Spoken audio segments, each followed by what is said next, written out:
Hello, I'm Dr. Rode from Mobilant. Today, we'll be showing you how to use a wire stripper, which is a helpful tool for removing insulation from wires. Did you see that? It's very easy to remove the wire insulation with this tool.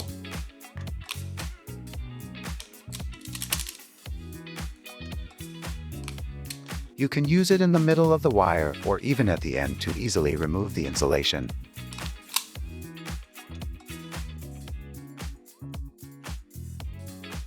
You can also use the center of the tool to cut the wire. It's also easy to strip multiple cables at once.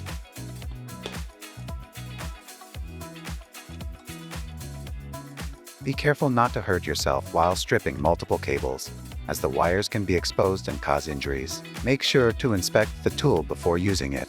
The wire stripper is a very convenient tool that allows for quick and easy work.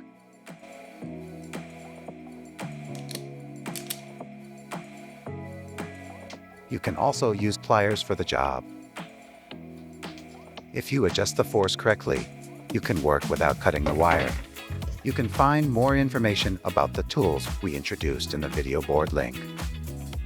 Did you find the video helpful? Subscribing and liking our video will help us create more content. Thank you for watching.